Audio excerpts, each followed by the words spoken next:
So you think you can just hit the gas and go? Not so fast. Let's break down traction control in 3 simple steps.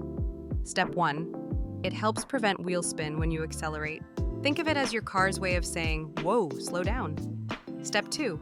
It kicks in when it senses a loss of grip, perfect for those rainy days or icy roads. Final step, it keeps you safe and in control, even when the road gets tricky. Boom, smooth driving, no skidding required. Y'all see this?